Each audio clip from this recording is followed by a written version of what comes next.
Este é o Irã, um país que poderia ser uma das economias mais prósperas e poderosas do mundo em menos de uma década, se tivesse essa chance. O Irã é lar de 88 milhões de pessoas, que são relativamente bem educadas, jovens e prontas para trabalhar. O país também possui uma imensa riqueza em recursos naturais, já que cerca de 5% dos metais extraíveis do mundo estão no Irã. Ele tem a segunda maior reserva de gás natural do mundo, atrás apenas da Rússia, e mais petróleo do que os Emirados Árabes e o Catar juntos.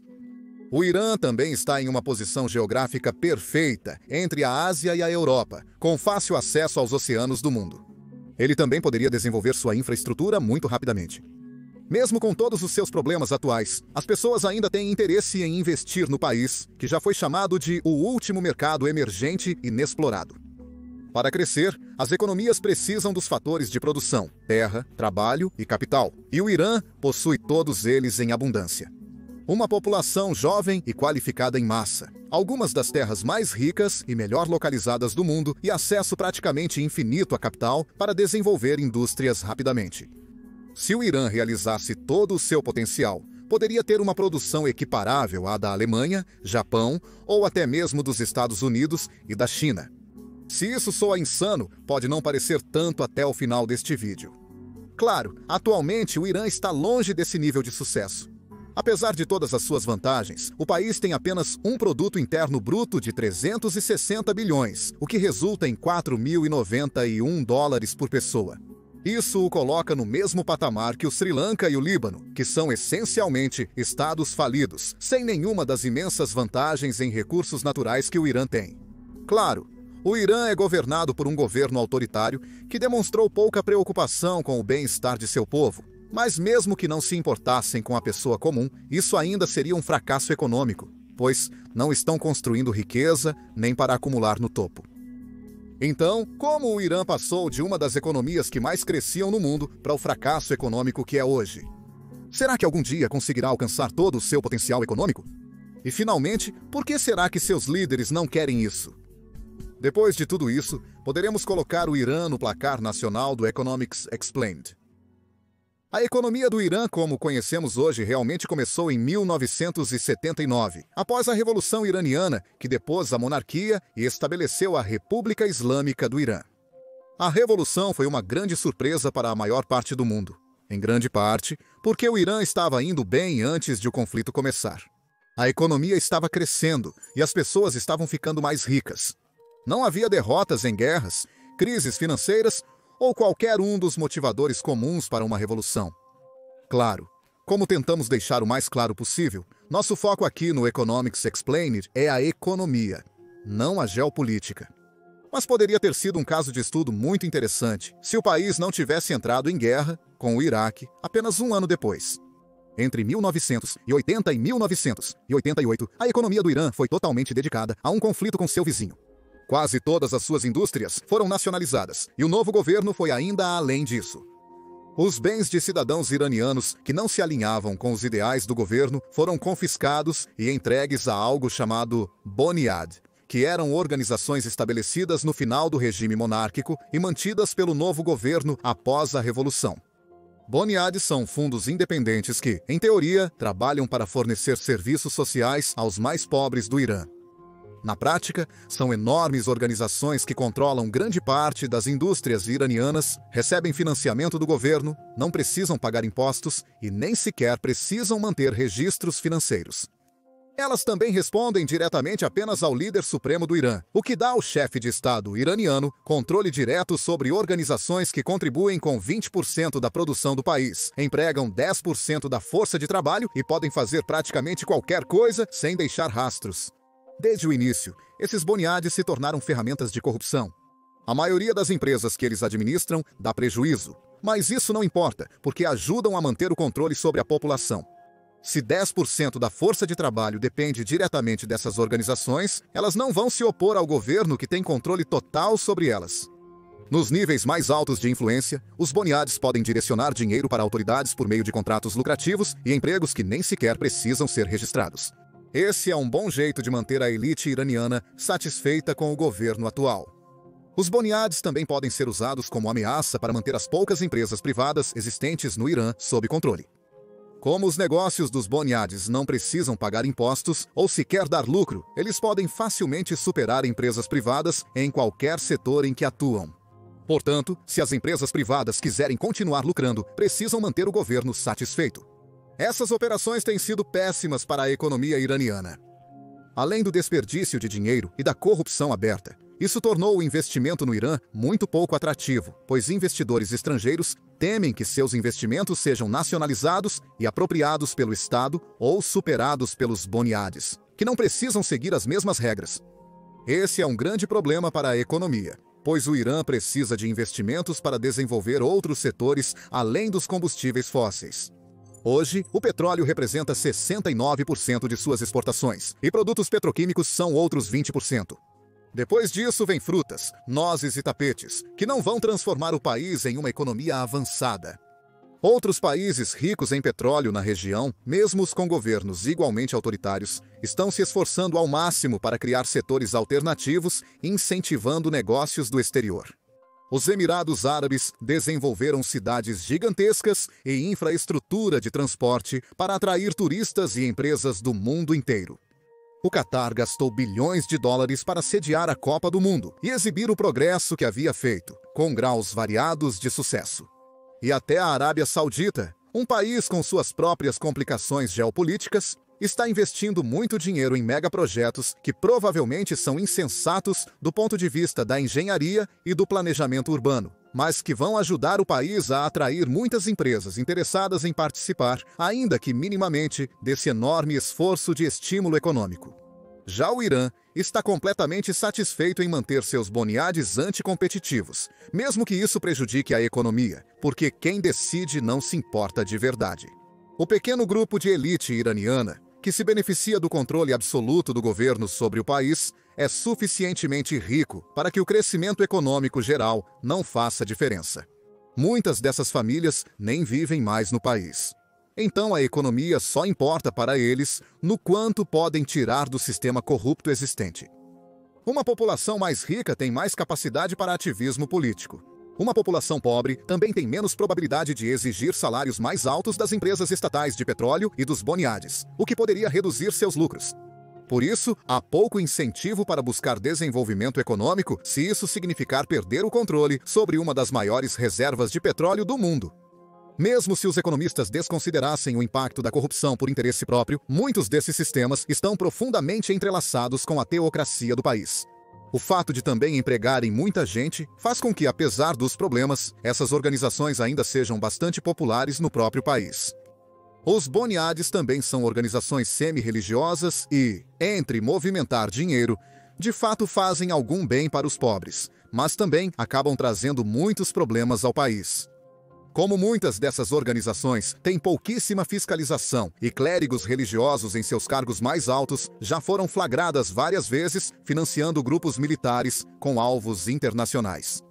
E isso nos leva às forças externas que impedem a economia iraniana de avançar. Sanções.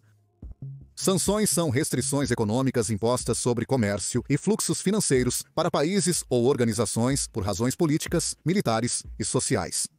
É a motivação que realmente diferencia sanções de restrições comerciais comuns. Existem várias restrições comerciais entre a Austrália e os Estados Unidos, mas eles são dos maiores aliados do mundo, tanto militar quanto economicamente. A Austrália ainda impõe restrições comerciais aos Estados Unidos para proteger suas indústrias locais e porque alguns produtos feitos lá não cumprem as normas locais, e os Estados Unidos fazem o mesmo com a Austrália pelos mesmos motivos.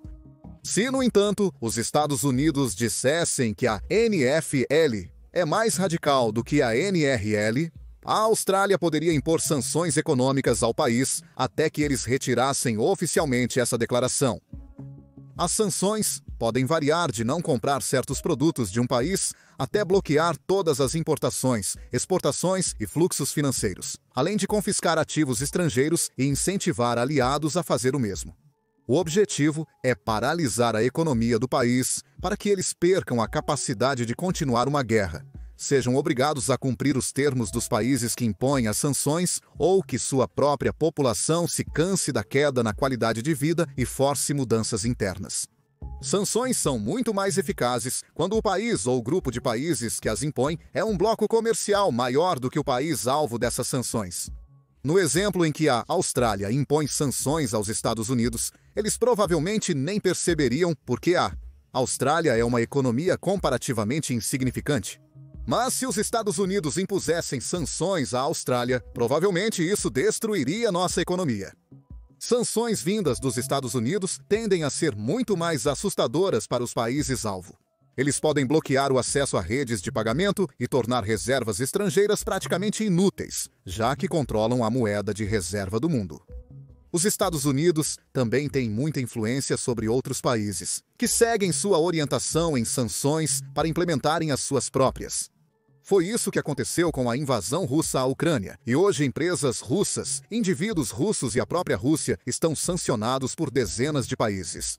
O Irã também foi vítima de diferentes graus de sanções impostas pelos Estados Unidos, basicamente desde o início do novo governo após a Revolução de 1979.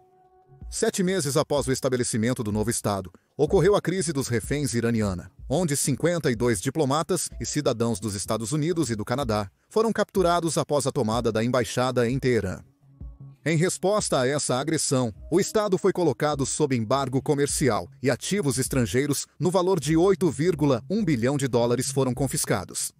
As sanções foram uma ferramenta eficaz, porque suspendê-las foi uma parte fundamental das negociações que, no final, libertaram os reféns 444 dias após serem capturados. Desde então, o Irã teve sanções suspensas e depois reimpostas vezes demais para listar aqui. Mas a tendência geral é que o país ficou cada vez mais isolado do Ocidente com o passar do tempo. O Irã continua atraindo sanções, porque organizações como os Boniades continuam financiando e apoiando grupos restritos internacionalmente. O governo também violou acordos com o Ocidente sobre o desenvolvimento de armas nucleares e mísseis balísticos, e indivíduos e grupos selecionados no país têm sido alvo de sanções por violações de direitos humanos.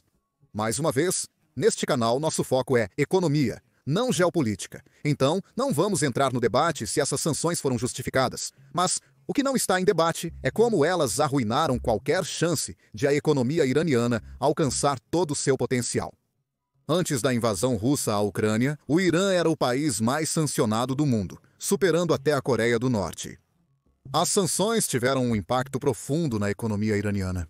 Seus dados de produção quase contam a história de sanções sendo flexibilizadas e endurecidas ao longo do tempo, à medida que as indústrias do país têm permissão para crescer, só para serem cortadas do resto do mundo repetidas vezes. Grande parte do que tornou o mundo moderno tão rico hoje é o comércio global e o intercâmbio de conhecimento e tecnologia. Permitir que os países se especializem no que fazem de melhor e dar acesso a equipamentos modernos, sem precisar construí-los do zero, tornou todo o mundo, em média, muito mais rico.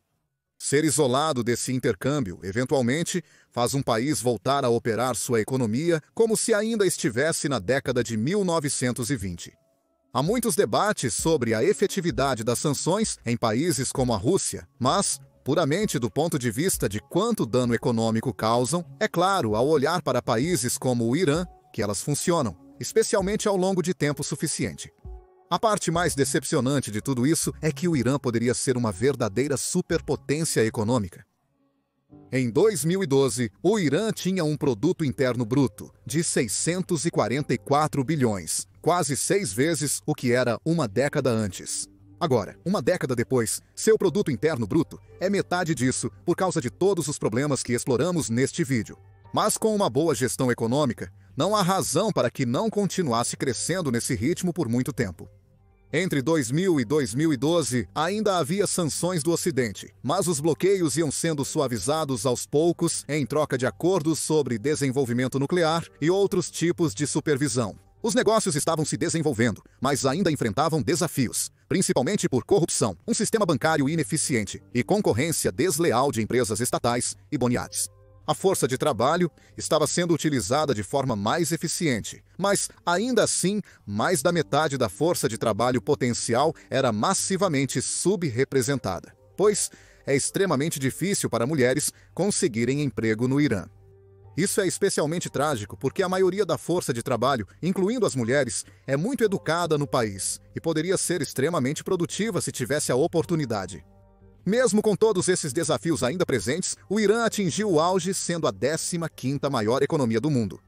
Agora está em 41º. Sua riqueza em recursos naturais, combinada com uma força de trabalho jovem e talentosa e o interesse de investidores de todo o mundo em desenvolver sua economia, significa que poderia facilmente ter um produto per capita alinhado com países da região, como os Emirados Árabes ou o Catar.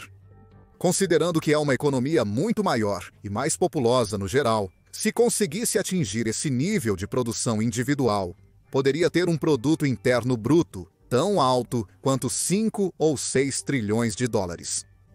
O que é sucesso econômico depende muito de quem está tomando as decisões. Na maioria dos países, mais produção significa mais prosperidade para todos, mais empregos, mais bens e serviços. A busca por crescimento infinito tem seus problemas. Mas todos compartilharem uma fatia maior do bolo econômico normalmente é algo bom no geral. Sucesso econômico, para líderes de regimes autoritários, pouco leva em conta a qualidade de vida da pessoa comum. Para eles, sucesso econômico é manter o status quo e fazer seu povo prosperar, e às vezes até agir contra esse objetivo. Certo, agora é hora de colocar o Irã no placar nacional do Economics Explained. Começando, como sempre, pelo tamanho. Como mencionado, o Irã tem um produto interno bruto de 360 bilhões de dólares americanos, sendo atualmente a 41ª maior economia do mundo. Possui todos os fatores de produção para ser muito maior, mas, por enquanto, recebe uma nota 6 de 10. Esse produto interno bruto modesto é distribuído por uma população de 86 milhões de pessoas, tornando-o o 17º país mais populoso do mundo. Isso também significa que cada indivíduo contribui com apenas 4.091 dólares para a produção total, menos da metade da média global. Apesar de todas as vantagens, é um dos países mais pobres do mundo e recebe uma nota 2 de 10. Estabilidade e confiança são obviamente péssimas.